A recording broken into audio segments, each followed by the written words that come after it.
Good morning, good afternoon, everyone. I'm Russell Flannery. I'm an advisor at Forbes China, the Chinese language edition of Forbes. I was previously the editor-in-chief of Forbes China and involved in billionaires research for Forbes for more than 20 years. Previously also a correspondent in Taipei. I'd like to personally thank the Delphi Economic Forum for inviting me to be here today and for their help in arranging such an outstanding group of panelists to join us all here. The main theme of the event this year for the Delphi Forum is realignments. But the topic for our panel, I believe, is as compelling almost as the broader topic of realignments because we're talking about fortifying Europe. Where does Europe go in today's fast-changing, almost confusing world? And more particularly, we're going to zero in on resilience, competitiveness, and the AI imperative. We have, as I say, 4 outstanding panelists to share their views and their ideas with you today. I'm just going to read through them briefly first. We have Maria Gabriel, who has been closely involved with EU AI policy as European Commissioner for Digital Economy and Society. We have Sebastian Mishoff, the Vice President and Country Manager for Google France. We have Kostas Savaris, the Area Vice President for Southeast Europe at Philip Morris International, who has a very fascinating take on change at that company. And we have Roland Werner, the leader of Uber, more technically, Senior Director and Head of Government Affairs and Policy in Southern and Central Europe, and also the German, Austria, Switzerland region.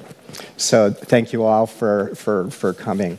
We're going to start off right off with Maria, because also I have to note that she has to take off 5 minutes early for another panel. Just this week, Maria, there was a very important action plan for AI released by the EU.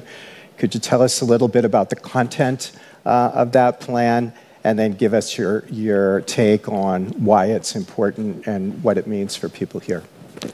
Thank you. Thank you very much for having me. Well, 2 days ago, the European Commission released the AI Continent Action Plan. I think that, first of all, that was a very clear signal saying again that the European Union has the ambition, the strategy, the vision. Of course, the immediate question is now time to act, time to implement, and really time to pass to the real actions. Of course, with this action plan, the European Union is saying very, very clearly that we have strengths to build our own approach. Our strengths are very well known. We have a large single market. We have high-quality research and science. We have also a very thriving startup and scale-up ecosystem. And, of course, we have a world-class computational power. So that's why, building on these strengths, it's important to see how the 5 main dimensions in this plan will be developed. Of course, the first one is to insist on computing infrastructure, because competitiveness without technological infrastructure, it's simply not possible. What we need in Europe is to scale, because we have already Euro HPC, that could be the single entry point for access to data and to computational power. And it's very much welcome that now Europe will build 13 AI factories and 5 gigafactories. Again, the most encouraging thing is that it's not always the case with the European Commission. We are accelerating the pace. By the end of 2025, all the 13 factories will be operational. The question is really to build a network, and I very much would like to see that we'll not discuss only about budget. We need this shift in the mindset. We need to discuss in strategic societal impact and not only on budgetary lines. But this is a clear message for our member states, maybe. The second thing, of course, when we talk about AI, we need data. and we need high-quality data. That's one of the weaknesses of the European Union, because we need to pool this data. That's why I very much welcome the idea to use the digital innovation hubs to help the AI factories to pool the data and to give access. And when we say access, I also would like to underline how important it is to go above the usual suspects community, if I may say that, because in Europe we have more than 6,800 AI startups. This is a vibrant, very dynamic community, but we need to go above this community. We need to go to public sector, to key strategic industrial sectors, also to scientists, and now there is a clear ambition to go in this.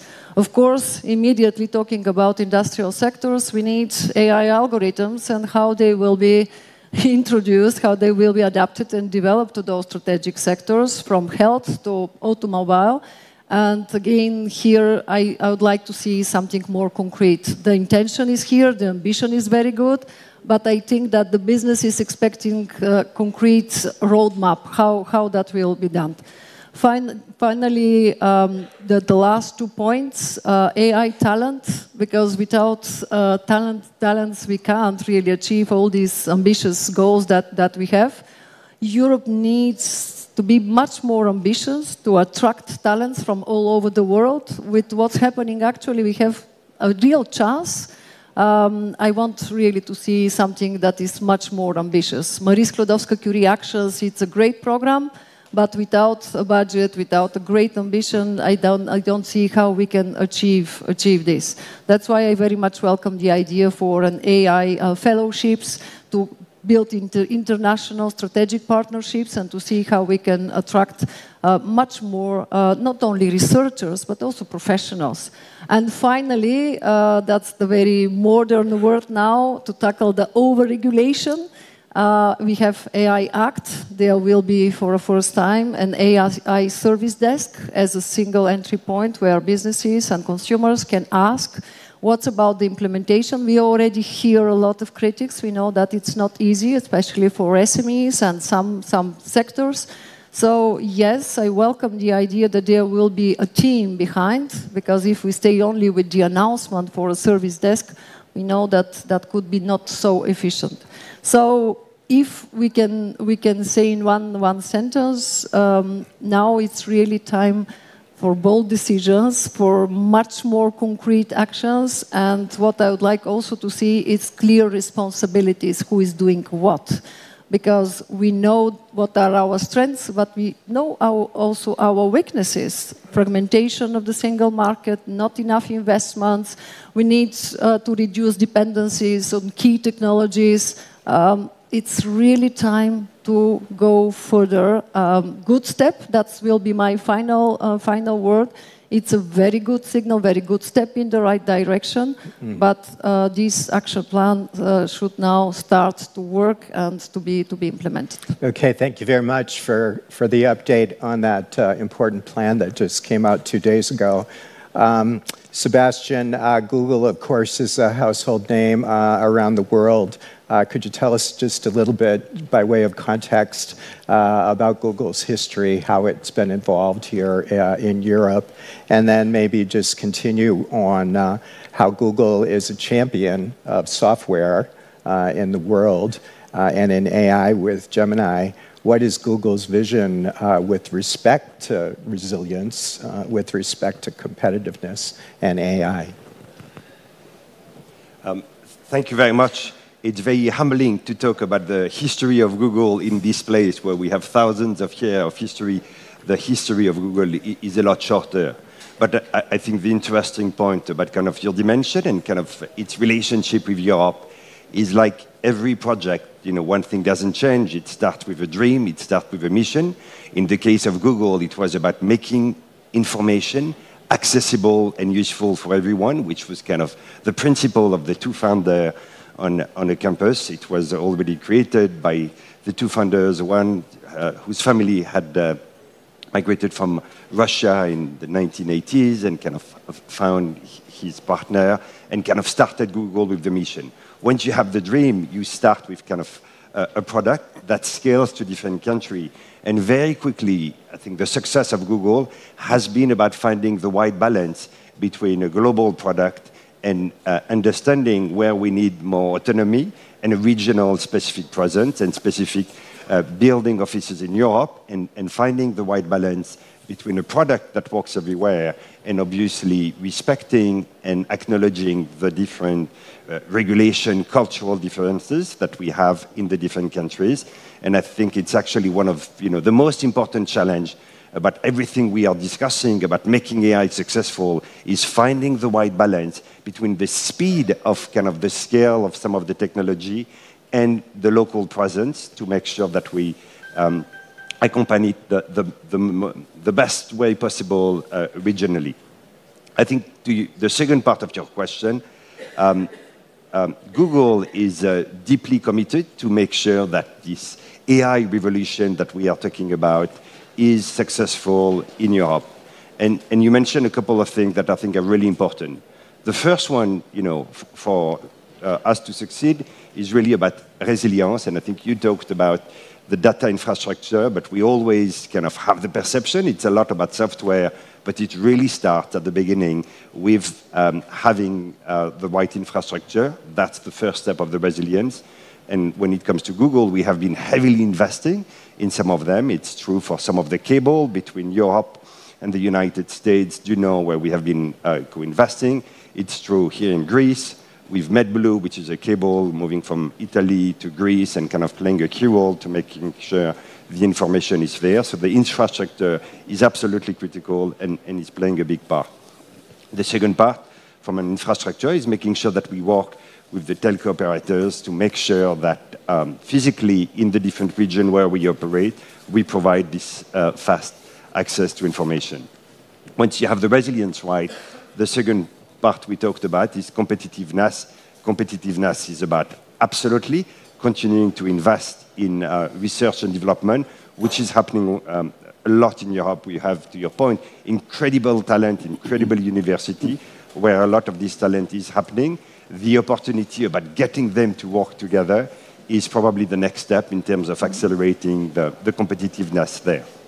And once you have ARD, obviously a huge part is really about skills. Every time we have a discussion about AI, I don't think there is a danger about AI competing with us human beings, but the real challenging part is making sure we realize that we will compete with people using AI in a better way than we do, and this is the real competitiveness. And on this one, the single most important part is really about building skills. When it comes to Google, we have trained more than 10 million people since 2015 in Europe with a program called Grow with Google, helping with businesses, with certification.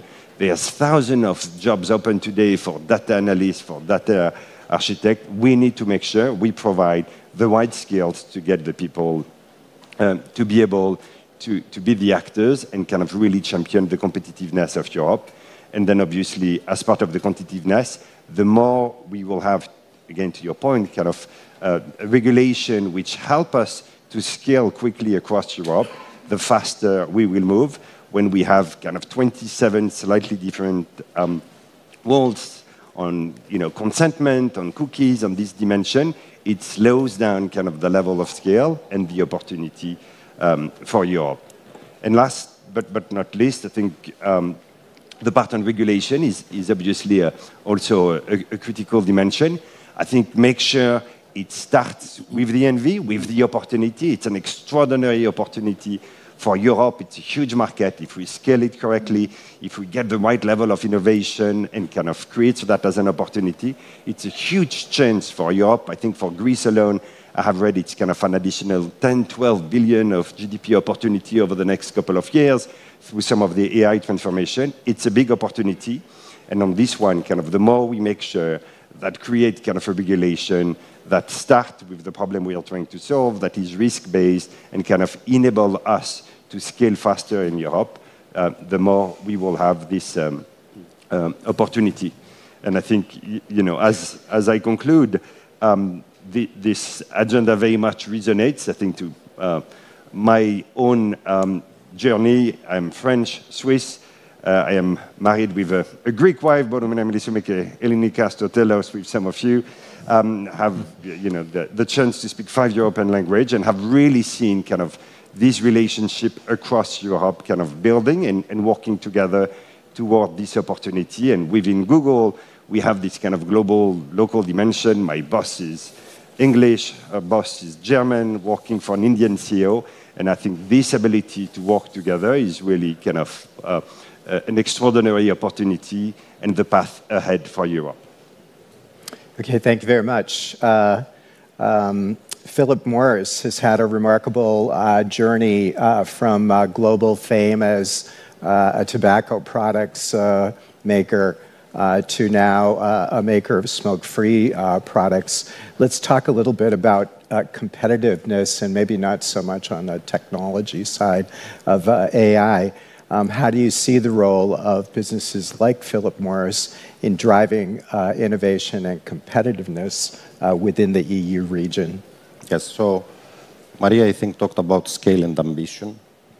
And I think we are one of these companies. Basically, in just 10 years, we made the business from 0 to hero.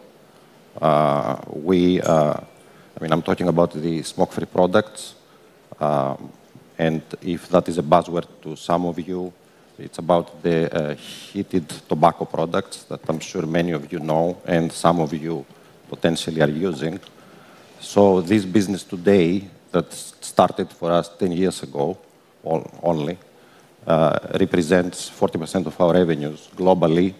And as we are in Greece, I will refer sometimes to Greece, it's 80% of our revenues, they are coming from smoke-free products in Greece. Of course, it was not easy, and we had to invest at mass, at scale. We invested more than $12 billion in research and development.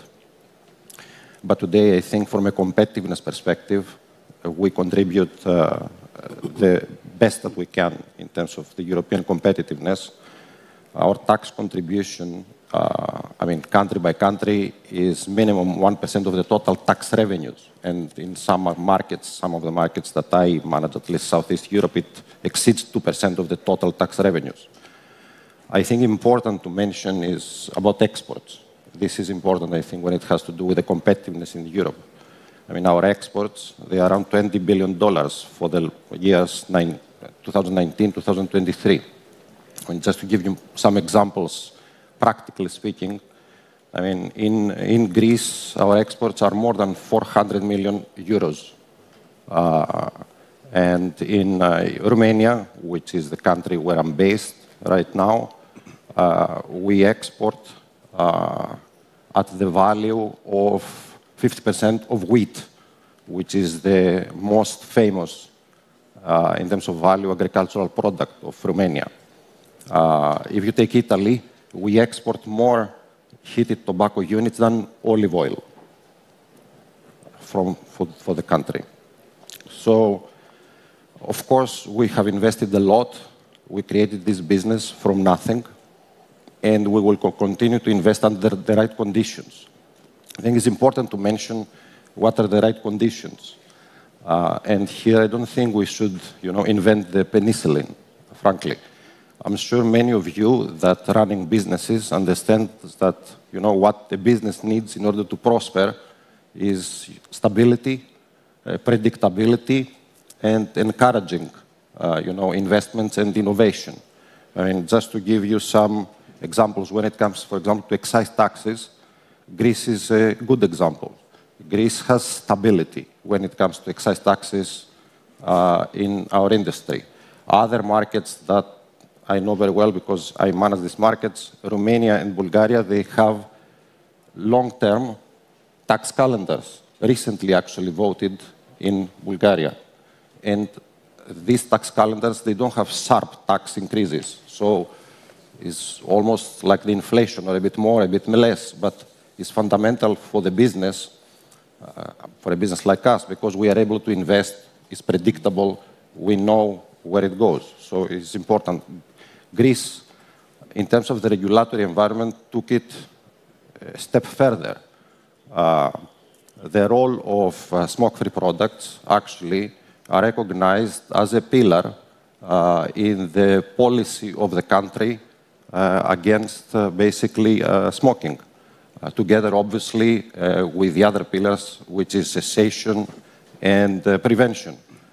I mean, on the other hand, so these are good examples. On the other hand, obviously, there are always markets, there are always countries that they take sharp tax increases, or they sometimes attempt, or they ban smoke-free categories.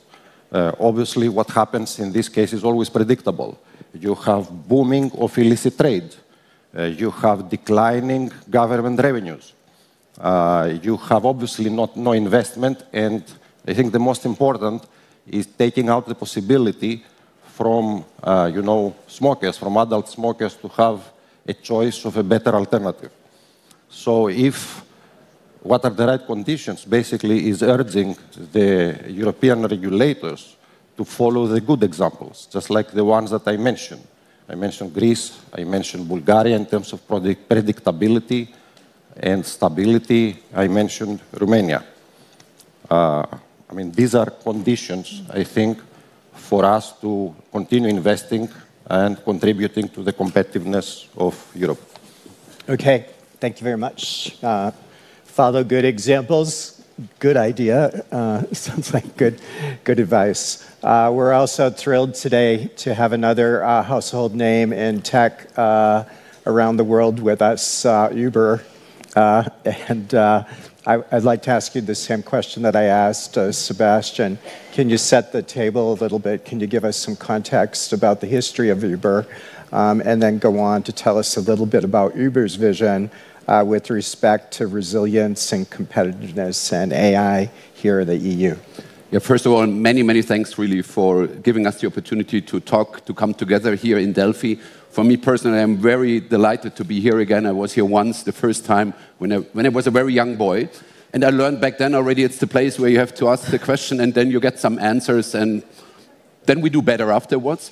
So I'm really happy to be here. And I was also a bit proud yesterday when I saw that we also offered the first time on continental Greece a real Uber service here in Delphi town. And I encourage you all to use it. Our colleagues from our Uber team in Athens arranged this. And it was not easy because when we talk about AI, and I really appreciate that you said also that we have nearly 7,000 startups in the European Union focused on AI.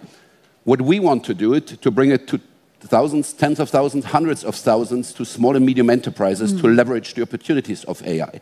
So what we do is we use AI to increase the safety of our riders and of our drivers. We use AI to increase the sustainability of the mobility that we have, that we enable. And you asked also about our past, and yes, we had a very, let's say, dynamic start when we came to Europe. We as a European company needed also to learn a bit more how to do business in Europe, how to partner with the societies, with the European Union, with the nation states, with the cities, with the society. And I think we came a very long way. For example, now today in Athens, we have many, many thousands of traditional taxi drivers even partnering now with us. And what we would really like to do is enable the opportunities of AI. And then we see sometimes in some nations, let's call about my home country, Germany, rules that sound a bit outdated. So I speak tens of times with the ministry about not introducing again a paper-based exam for drivers, while I would like to talk 100 times about autonomous vehicles. And that's a bit a similar thing that happens in many, many countries. And so, for example, also even in Greece, now there's a lot of dynamic and a lot of reform appetite in politics. But in the past, past governments introduced a rule where cars need to wait 3 hours before they can do a trip. So that means we would have to switch off the AI for 3 hours, and then we can enable it for one trip. And it, I think, shows it's a bit of a radical example, but that's in many, many cases the true reality that we face in all countries in the European Union still. And so while we had to learn our way in how to bring tech, bring innovation in line with the needs, the acceptance of also of our societies, we also can just encourage everyone to really pick the opportunity, open the regulations for these kind of new things that we can do. And today we really use AI in all sectors. I use it daily. Our operation colleagues use it daily to increase the efficiency of the mobility that we try to enable with our partners. And that's what we really would like to do European-wide. And especially, that's also why I'm so happy to be here in Greece. We see this huge potential also to partner even more intensely with Greece to unlock additional better mobility options for tourists, to unlock the huge potential there. We do it already on many islands, but we really believe it could be also on the countryside. And so maybe Delphi is a very good example, because in other markets, for example, Portugal, the government was some years ago very reform optimistic. So you all might know how Lisbon was really developing in a hub of innovation European-wide. And they really had the courage to unlock the regulations. And now we serve the whole nation, the whole country. So even if you're up in the north in Portugal, in a small municipality with 5,000 or 10,000 inhabitants, you can order Uber as easy as you can do it in New York City. And that's a bit the vision that we have, to bring this not only to the capitals, not only to the people in the city center, the highly educated, super international people, maybe in Athens or in Berlin or in Amsterdam, but also to the whole country, so to really enable to unlock these potentials for the whole society. Yeah, that's a really good point. There was a speaker earlier today talking about regulation versus innovation and finding the balance between the two. Maria has to go momentarily. I want to give you one more question before you slip off, because I think it cuts across different industries and different fields. The report that just came out, of course, is very important. Any feeling about gender as a factor in successful AI adoption and learning?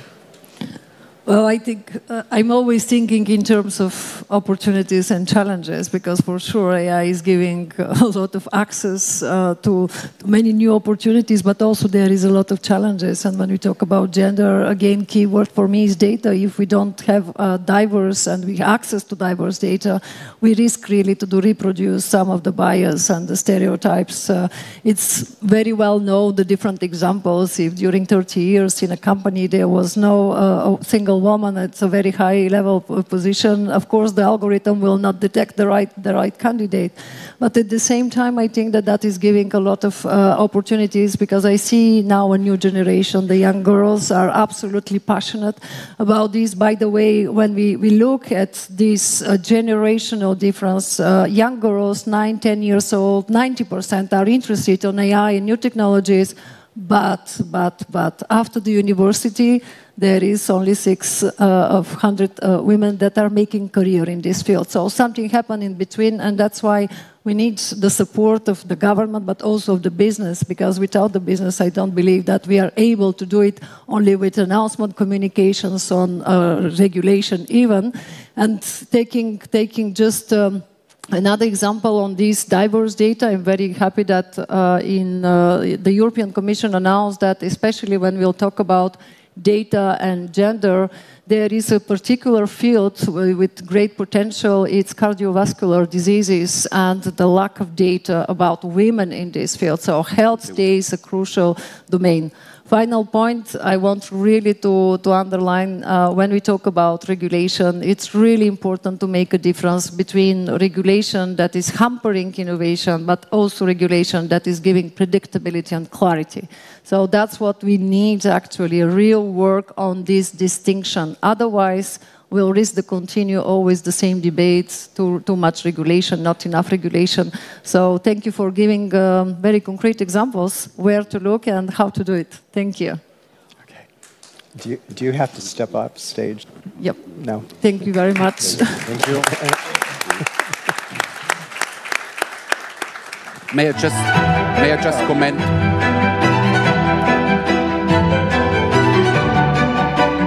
May I just comment one line?